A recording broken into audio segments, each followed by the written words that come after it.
Assalamu alaikum student. Today we are starting uh, that how to manage our examination sheet in modern paper. क्योंकि आपको मालूम है कि नया एग्जामिनेशन पैटर्न जो है वो उसमें आपको जो पेपर दिया जाएगा उसमें जो भी स्पेस गिवन है उसमें ही आपको अपना आंसर मैनेज करना होगा.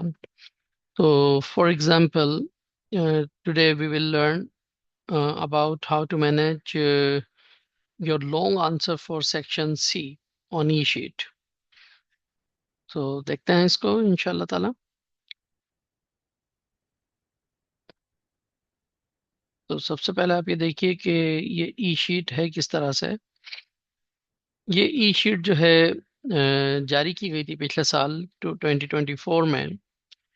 अब इसमें हो सकता है कि अ, वक्त के लिहाज से थोड़ी सी चेंजेस हो जाएं और इसके ऊपर हम ऑलरेडी एक वीडियो में बना चुका हूँ. और अब इसके लिहाज से ही हम देखेंगे कि इसमें किस तरह से रोल नंबर फिल करते हैं. ये मेरी पिछली वीडियो में मौजूद है. फिर इसके बाद ये शॉर्ट क्वेश्चन आंसर्स के लिए स्पेस गिवन है, उसको कैसे आंसर करना है उसको भी हम एक और वीडियो में जो है डिस्कस करेंगे. लेकिन आप देखिए कि लॉन्ग क्वेश्चन आंसर्स के लिए फॉर एग्जांपल देखें क्वेश्चन नंबर 3 के लिए 2 पेजेस दिए गए हैं. तो क्वेश्चन नंबर 3 जो है लॉन्ग आंसर्ड क्वेश्चन है. That would be comprises about 8 marks. तो अब इसको आंसर किस तरह से करना है आइए देखते हैं. मैंने इसको आप लोगों के लिए थोड़ा सा मैनेज करके इसको लिखने की कोशिश की है. तो इसको हम देखते हैं यहाँ पर.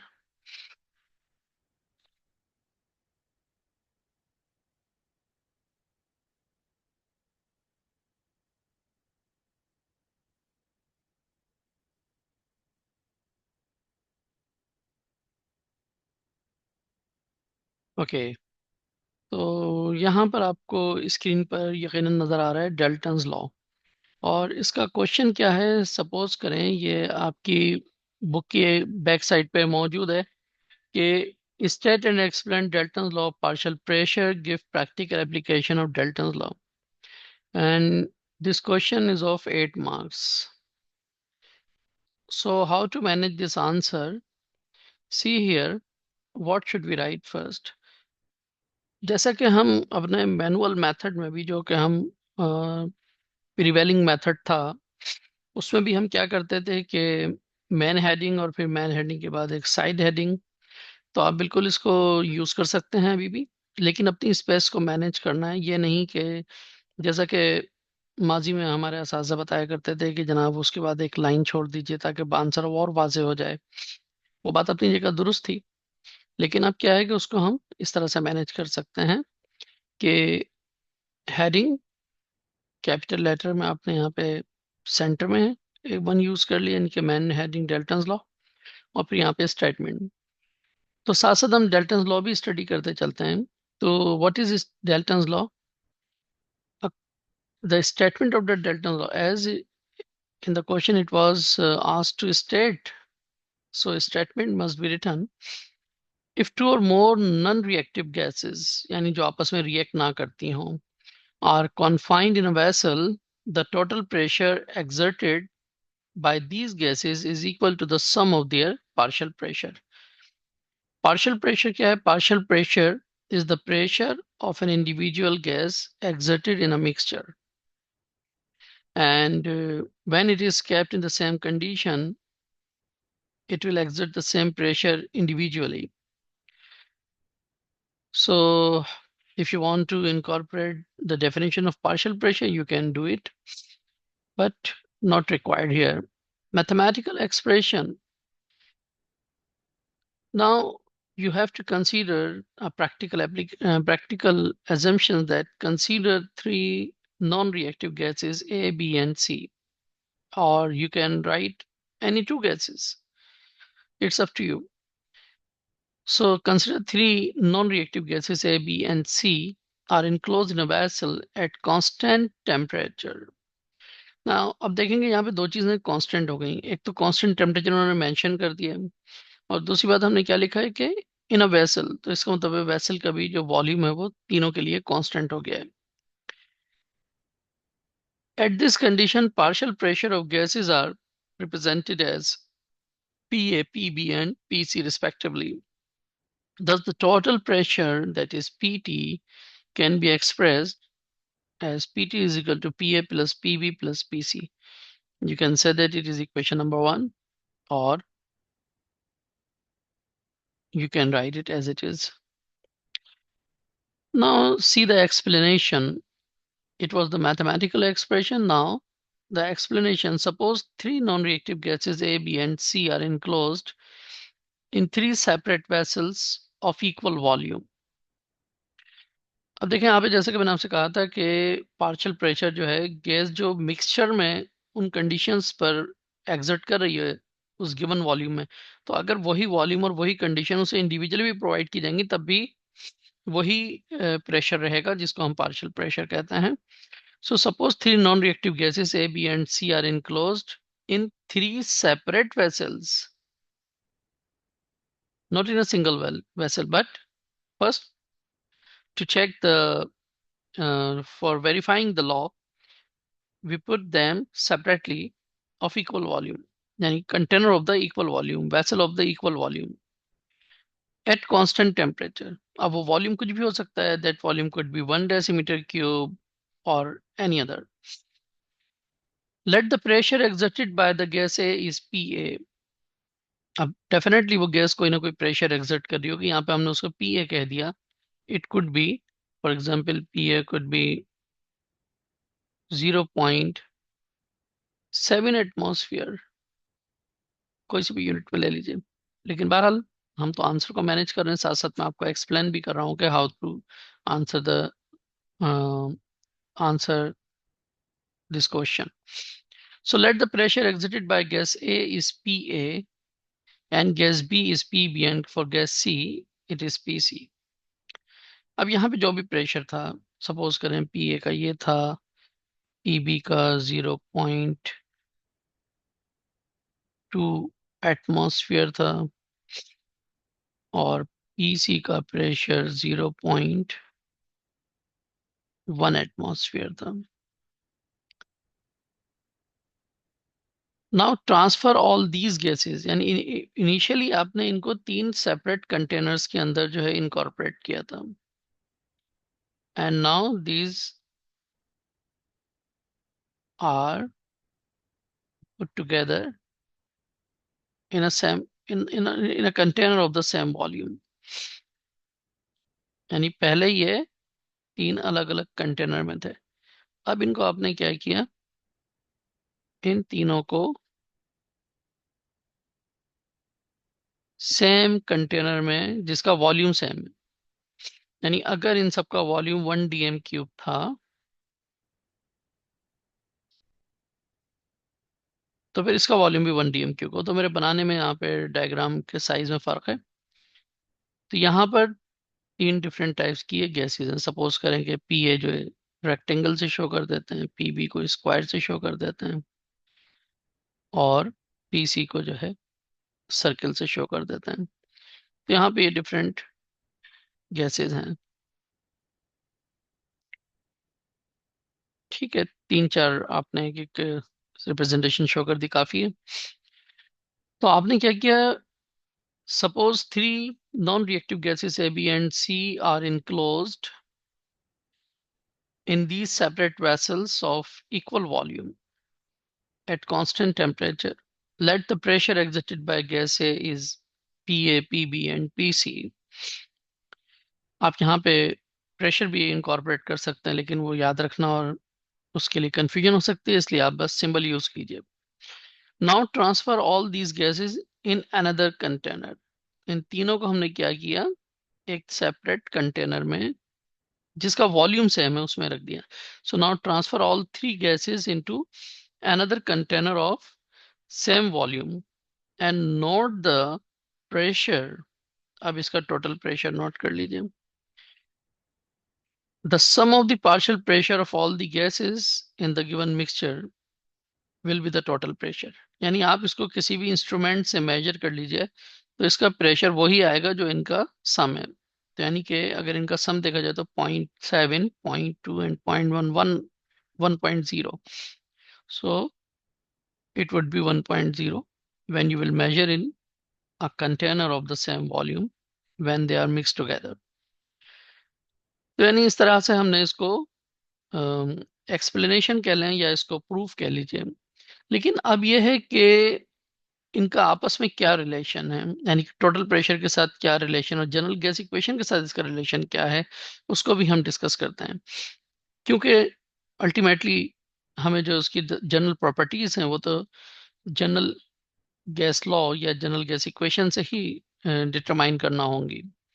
Since in the mixture all the non-reactive gases behave independently, यानी एक नॉन रिएक्टिव है तो एक दूसरे पर डिपेंडेंट नहीं है आइडियल गैस लॉस के लिहाज से, the molecules of each gas has equal opportunity to strike with the wall of the vessel and exert its own pressure। क्योंकि जब वो एक दूसरे पर डिपेंड नहीं कर रहा, ना अट्रैक्ट हो रहा है, क्योंकि काइनेटिक मॉलिक्यूलर थ्योरी के अकॉर्डिंग यही है कि मॉलिक्यूल्स आपस में there is no interaction, there is no attraction among the molecules, and the size of the molecule is uh, individual molecule is very small as compared to the whole volume of gas, so it can be neglected. So these are the two very important assumptions of the kinetic molecular theory. So if we consider these assumptions, then definitely we know that they will behave independently. They have no attraction among them, and the size of the molecule is negligible. So since the mixture of all the non-reactive gases behave independently, the molecules of each gas has equal opportunity to strike with the wall of the vessel and exert its own pressure without involving pressure of other gases। यानी दूसरी gases को affect नहीं करेंगी और नहीं कर रही हैं। अब दूसरा पेज इसका हम इस पे कंटिन्यू करेंगे सेकंड पेज पर। तो सेकंड पेज पर हम यहाँ देख सकते हैं कि आपके पास यानी इसको कंटिन्यू कर रहे हैं, उसमें भी पेज नंबर लिखा हुआ है। ओके, सो कंटिन्यू करते हैं। Therefore, the general gas equation can be applied for individual gases and can be written as, यानी जैसे कि हम जानते हैं कि PV is equal to nRT या फिर P is equal to nRT upon V। तो इसी तरीके से हमने यहाँ पे इसको क्या किया कि PAV is equal to NART। हमने PA और Na तो लिखा है नहीं कि ए को एम्फेसाइज कर दिया कि ये गैस ए का पार्शियल प्रेशर और गैस ए के नंबर ऑफ मोल्स हैं उस कंटेनर में, लेकिन हमने वॉल्यूम और जनरल गैस कांस्टेंट और टेम्परेचर के साथ नहीं लिखा है। क्यों नहीं लिखा है? क्योंकि लाजमत है they are in the same volume, यानी कंटेनर तो एक ही है, तो जो वॉल्यूम गैस ए का होगा वही बी का होगा वही सी का होगा, तो तीनों गैसेस के लिए वो वॉल्यूम एक जैसा है, कांस्टेंट है। तो उसके साथ ए लिखने की जरूरत नहीं है, बी लिखने की जरूरत नहीं, सी लिखने की जरूरत नहीं है, उसको मेंशन करने की जरूरत नहीं कि गैस ए का है कि बी का है, सबका एक जैसा वॉल्यूम है। सिमिलरली आर तो है ही जनरल गैस कांस्टेंट, और टेम्परेचर भी सबका एक जैसा है क्योंकि सब एक ही इन्वायरमेंट में।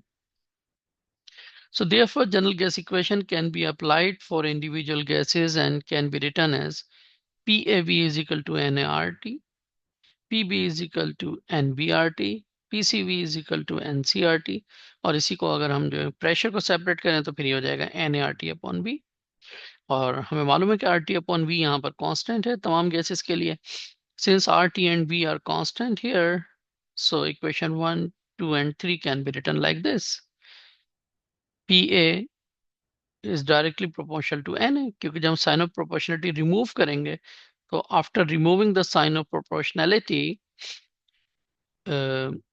this is equal to sign will be removed or replaced by the sign of the proportionality। तो यहाँ पे साइन ऑफ प्रोपोर्शनलिटी आ गया, कांस्टेंट हमने रिमूव कर दिए। जब हम डेरिवेशन कर रहे थे तो हमने क्या किया था, जब हम साइन ऑफ प्रोपोर्शनलिटी को रिमूव करके इज इक्वल टू का साइन जो है वहां पे यूज करते थे तो कोई कांस्टेंट आ जाता, तो यहाँ पे कांस्टेंट रिमूव कर रहे हैं तो फिर साइन ऑफ प्रोपोर्शनलिटी आ जाएगा इज इक्वल टू की जगह पे।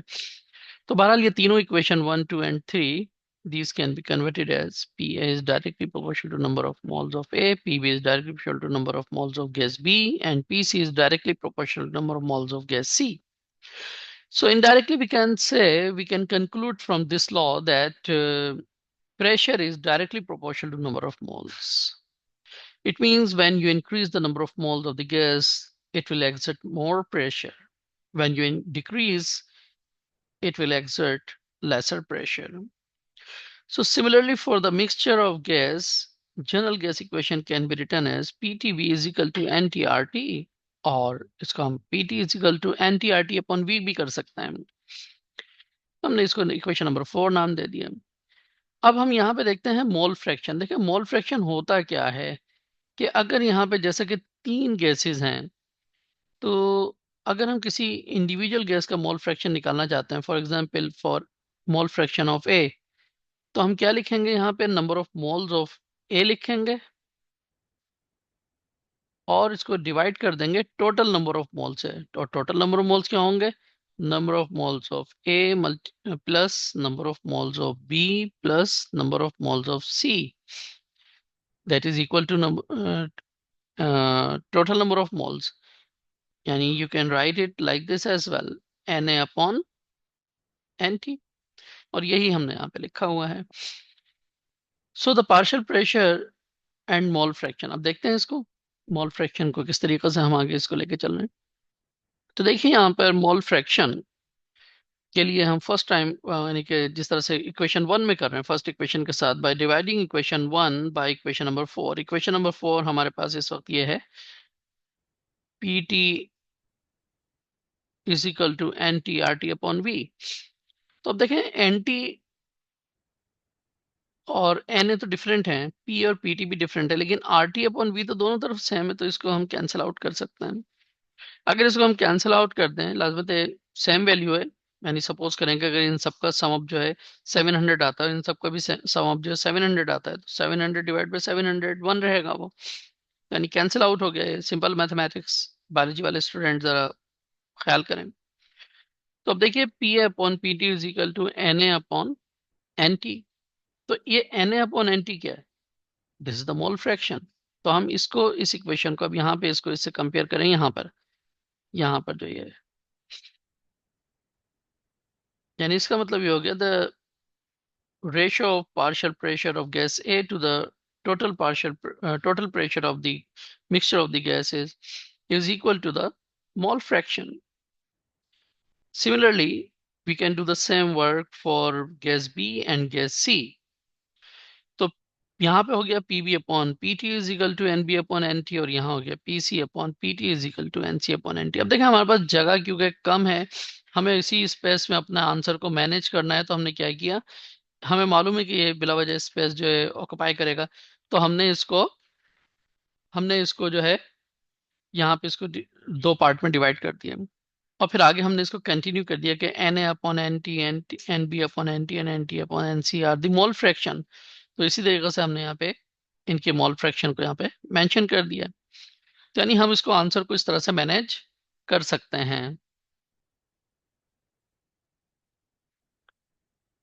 तो अब देखिए यहाँ पर आपके पास ये भी हो सकता है कि जैसे अब यहाँ पे P अपॉन पी टी था, तो अगर हम इसको यहाँ पे राइट साइड पे ले जाएं, तो ये वहाँ पे जाए, यहाँ पे अगर डिनोमिनेटर में था तो यहाँ पे मल्टीप्लाई होगा, न्यूमिनेटर में आ जाएगा.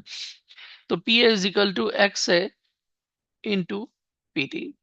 तो देखें इस तरह से हम यहाँ पे स्पेस को मैनेज कर सकते हैं. इसी तरीके से शॉर्ट क्वेश्चन आंसर्स में भी हम न्यूमेरिकल की स्पेस को दो पार्ट में, अपने स्पेस को डिवाइड करके, दो कॉलम में डिवाइड करके हम इसको मैनेज कर सकते हैं. Anyway, now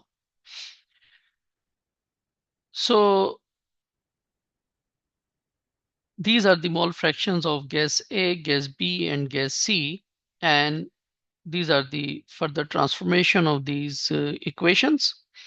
And finally, we got this equation for gas A. So similarly, we can get it for gas B, gas C, as it is. We can write here. If you want, then you can add it here. So PB is equal to XB, X is the mole fraction, into PT. And similarly, PC, this is PC, is equal to XC into PT. आप इस तरह भी लिख सकते हैं, लाजमी नहीं कि ब्रैकेट में लिखें, जरूरत नहीं है ब्रैकेट की. ये तो मैंने मेंशन इसलिए किया है कि ताकि आपको समझ में आ सके ज्यादा बेहतर तौर पर। आप ऐसे भी लिख सकते हैं, जैसे भी लिखना चाहें। Thus, partial pressure of a gas is in a mixture is the product of its mole fraction and the total pressure. इसका product है ये. Product means multiplication multiplied by. So it is the product of its mole fraction and the total pressure of the individual gas. Now the second part of the question that has 2 marks, the application of the law. अब इसकी application में बहुत detail में जाने की जरूरत नहीं है, आप बस इतनी एप्लीकेशन लिख दीजिए कि where this law is applied. So this law is applied for calculating the pressure of dry gas. अब देखें यहाँ पे भी हमने सेंटेंस को बार बार लिखने के बजाय हमने इस फ्रेज को एक मरतबा लिखा और यहाँ पे उस फ्रेज के कंटिन्यू करेंगे तो ये आपके पास ये आंसर में बात कंप्लीट हो जाएगी. This law is applicable for calculating pressure of a dry gas if collected over water. Definitely अगर collected over water है तो फिर उसमें क्या होगा कि जो वाटर है वो उसमें शामिल हो जाता है, और अगर वाटर उसमें शामिल हो जाएगा यानी वाटर के वेपर्स, तो फिर वो भी तो प्रेशर अपना एक्सर्ट करेंगे, तो हमें उसका प्रेशर सब्ट्रैक्ट करके कैलकुलेट करना होगा. तो यही हम न्यूमेरिकल्स में भी हम देखेंगे भी नेक्स्ट वीडियो में कि किस तरीके से इस तरह के न्यूमेरिकल्स को सॉल्व किया जाता है. तो उसमें क्या होता है, जो टोटल प्रेशर होता है उसमें से वाटर का वेपर प्रेशर जो है सब्ट्रैक्ट कर देते हैं, तो फिर वो ड्राई गैस का प्रेशर हमें मिलता है. तो whenever we are collecting a gas over water, जैसे कि पुराने सिलेबस में ऑक्सीजन गैस की जो मैन्युफैक्चर सिखाया जाता था क्लास 9 में, तो वो यही था कि ओवर वाटर कलेक्ट की जाती थी. तो अगर ओवर वाटर कलेक्ट किया जा रहा है और अगर हम उसको उसका प्रेशर भी कैलकुलेट करना चाहेंगे तो वो प्रेशर तो मिक्सचर ऑफ ऑक्सीजन और वाटर वेपर्स का होगा. तो उसमें से हम वाटर वेपर्स का प्रेशर यानी that is called the vapour pressure of water, वो हम सब्ट्रैक्ट कर देंगे, तो फिर हमारे पास ड्राई गैस का प्रेशर आ जाएगा. हाइड्रोजन गैस को भी इसी तरीके से हम ओवर वाटर कलेक्ट करते हैं, तो हाइड्रोजन गैस के लिए भी ऐसा ही कर सकते हैं. तो जो भी गैसेस हम ओवर वाटर कलेक्ट कर रहे हैं तो वहां पे जो ड्राई गैस का जो प्रेशर होगा इसी तरीके से कैलकुलेट कर सकते हैं. So this is one of the application. और बस इतना लिखना काफी है, इसकी बहुत ज्यादा डिटेल लिखना और डायग्राम बनाने की जरूरत नहीं है. This law is applicable for maintaining oxygen pressure at high altitude. यानी अगर बहुत ही हाई एल्टीट्यूड पे जा रहे हैं तो वहां पे हमें ऑक्सीजनेट की जरूरत होती है, तो ऑक्सीजन सिलेंडर साथ में होता है, तो उसका पार्शियल प्रेशर हम मैनेज कर रहे होते हैं उसका. तो वहां पे भी डेल्टन लॉ के लिहाज से ही जो ये जो हमारे डिवाइसेस हैं वो वर्क करते हैं. And similar for the deep sea diverse. Deep sea diverse भी जो है वहां पे क्योंकि प्रेशर बहुत ज्यादा होता है तो वहां पे प्रेशर को मैनेज करना है, तो वहां पर भी इसी partial Dalton law partial pressure ही अप्लाई होता है. तो इसमें हमने डेल्टन लॉ पार्शियल प्रेशर भी देख लिया और हमने ये भी देख लिया कि how to manage our answer on E sheet. तो जहां पे भी कोई गैर जरूरी चीज नजर आ रही है उसे हमें इग्नोर करना है. और यकीनन हमारे असातिज़ा भी इस चीज को समझेंगे कि जैसे कि हमारी एक प्रिवेलिंग जो सिस्टम था उसमें क्या था कि हम उसको पसंद करते थे कि जनाब थोड़ा स्पेस देकर लिखा जाए, लेकिन अब यहाँ पर स्पेस अगर स्टूडेंट देगा तो लाजमी किसी स्टूडेंट की राइटिंग का साइज जो डिफरेंट है, किसी का कुछ और है, तो उसके लिए डिफिकल्ट हो जाएगा. तो आप लोग इस तरह से इस आंसर को मैनेज कर सकते हैं और इसके लिए आपको प्रैक्टिस की ज़रूरत है. आप लोग हर आंसर को इसी तरीके से प्रैक्टिस कीजिए, उसका प्रिंट निकाल लीजिए, उसकी फोटोकॉपी करवा लीजिए और इसको बार बार प्रैक्टिस कीजिए and try to manage the answer. और एक और इम्पॉर्टेंट चीज़ है कि अगर आप इंग्लिश में आंसर दे रहे हैं तो इंग्लिश मीडियम के स्टूडेंट्स को इंग्लिश के सेंटेंसेस को शॉर्ट करना आना चाहिए. शॉर्ट करने का मतलब ये नहीं कि कट पेस्ट करें, बल्कि शॉर्ट करने का मतलब ये होता है कि एक ऐसा सेंटेंस क्रिएट करें जो 2 सेंटेंस की जो है समराइज कर सके. इसके लिए हम किसी और वीडियो में कोई बात करेंगे कि कैसे हम अपने आंसर को समराइज कर सकते हैं ताकि वो हमारे गिवन स्पेस में आ जाए.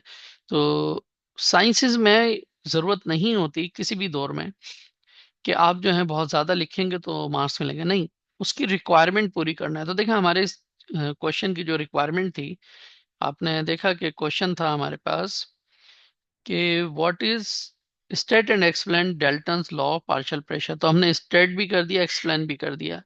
यहाँ पे मैं आपको एक चीज और भी एक्सप्लेन करता चलूं कि यहाँ पर हमने जो एक्सप्लेनेशन दी, इस एक्सप्लेनेशन को, ये भी मेरी नज़र में शायद मैंने ज्यादा लिख दिया है।